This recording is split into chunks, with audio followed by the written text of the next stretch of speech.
Sosiaalipedagogiikka tarjoaa erinomaisen viitekehyksen sosiaali- ja kasvatusalan oikeastaan kaikille toimintaympäristöille eri asiakasryhmien, eri ikäryhmien kanssa.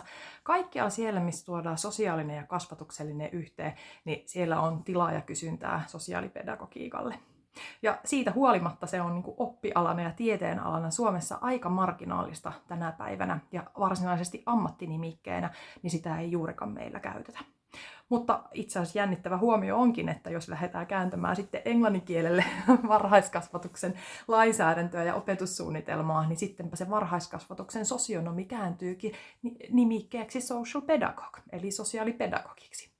Ja itse asiassa silloin, kun sosionomin titteliä ollaan Suomessa valittu ja ammattikorkeakouluja perustettu, niin siinä ihan loppumetreillä varmaan ollaan tehty valintaa, että tuleeko sosionomeja vai sosiaalipedagogeja, mutta sitten valittu se sosionomi, koska muissakin Pohjoismaissa on sitten ollut käytössä se sosionom-titteli.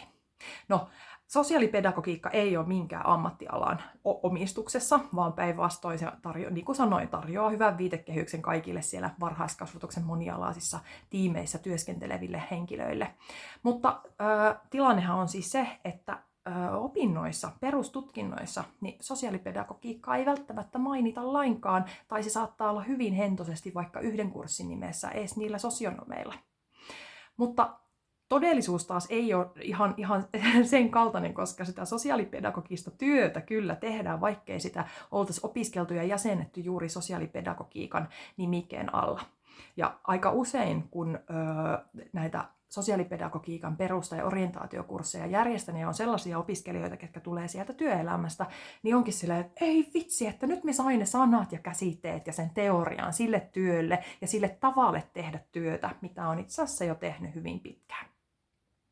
No tosiaan, saat tulla tälle kurssille just siitä kohdasta, missä oot. Voi olla, että on se ensimmäinen kerta, kun oot sosiaalipedagogiikan äärellä, tai sitten oot jo pitkällä. Silloin tämä tarjoaa hyvän mahdollisuuden syventää tai laajentaa sitä omaa näkemystä ja pysähtyä pohtimaan sitä omaan työn takana olevaa teoriaa ja viitekehystä. Joka tapauksessa kaikki saa lisää niitä sanoja ja tapoja ilmaista sitä omaa sosiaalipedagogista työotettaan, työorientaatiotaan, toimintaa ja rakentaa semmoista käyttöteoriaa sinne työarkeen. No miten sitä ja missä sitä sosiaalipedagogiikkaa sitten opiskellaan? Lähdetään vähän niin kuin ylhäältä päin. Itä-Suomen niin kuin koulutustasoissa ylhäältä päin. Itä-Suomen yliopistossa on yhteiskuntatieteiden tiedekunnassa sosiaalipedagogian opintoja tarjottu ja tarjotaan edelleenkin. On väitöstutkijoita ja tutkijoita, väikkärintekijöitä. Voi valmistua yhteiskuntatieteen maisteriksi sosiaalipedagogiikasta tai tehdä kandin tutkinnon. Ja se on tällä hetkellä ainut yliopisto, missä sitä sosiaalipedagogiikan tieteen alaa opetetaan. Aikaisemmin oli myös Tampereen yliopistossa. No sen sijaan taas sitten varhaiskasvatustieteen opiskelijat, varhaiskasvatuksen opettajat, ketkä opiskelevat tiedeyliopistossa, niin heillä ei yleensä siellä opinnoissa puhuta sosiaalipedagogiikasta, vaan on muita kasvatustieteen teorioita siellä keskeisemmin esillä. Mutta esimerkiksi siellä Itä-Suomessa niin aika monet varhaiskasvatuksen opiskelijat valitsee sitten sosiaalipedagogiikan sivuaineen. No ammattikorkeakouluissa tosiaan se sosiaalipedagogiikka nyt näistä varhaiskasvatuksen tutkinnoista eniten näkyy, mutta hyvin vaihtelevasti. Meillä on semmoisia ammattikorkeakouluja, missä opetussuunnitelmassa sosiaalipedagogiikkaa ei käsitteenä mainita lainkaan. Sitten on sellaisia, missä voi olla joku yksittäinen kurssi, niin kuin vaikka se sosiaalipedagogiikan perusteet tai jotakin sinne päin, vaikka 5 opintopistettä, missä käydään läpi ne sospedan perusperiaatteet ja peruskäsitteet, ja sitten sen pohjalta opiskelija kyllä voi lähteä hyvinkin paljon siellä niitä omia opintoja tuunaamaan sosiaalipedagogisiksi ja tehdä erilaisia tehtäviä ja raportteja vaikka opinnäytetyön sosiaalipedagogiikassa. Mutta se vaihtelee siis tosi paljon ja joissakin amkeissa on siis ihan niin kuin punaisena lankana koko sen opetussuunnitelman viitekehyksenä sosiaalipedagogiikka. No sitten taas lastenhoitajan, lastenohjaajan tai lähihoitajan tutkinnoissa ei yleensä myöskään ehkä sosiaalipedagogiikkaa käsitteenä mainita, mutta niin kuin sanoin, niin saattaa olla, että hyvinkin sosiaalipedagogista teoriaa sieltä sitten matkaan tarttuu joka tapauksessa.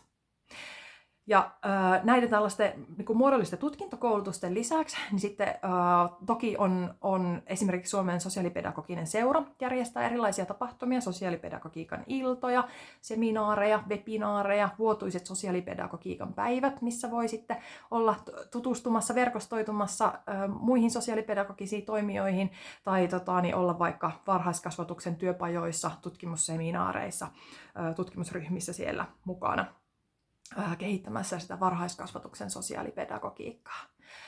Kansainvälisesti toki sitten on niin kuin paljon toimijoita erilaisia, mutta jos nyt pysytellään tässä kohtaa vielä täällä Suomenmaan kamaralla. Mutta sitten meillä on jonkin verran näitä täydennyskoulutuksia. En ole nyt itse törmännyt, että olisi mitään muuta varhaiskasvatuksen täydennyskoulutusta, missä oltaisiin suoraan nyt sinne sosiaalipedagogiikkaan tarttumassa kuin tämä meidän, että olette silleen niin kuin erityisen kivaa porukkaa, että päästään nyt yhdessä ehkä luomaan myös ja vähän tunnustelemaan, että minkälaisia tarpeita ja kysyntää, missä määrin sitten innostutte ja innostatte sieltä myös niitä työkollegoitanne sitten tämän teorian äärelle.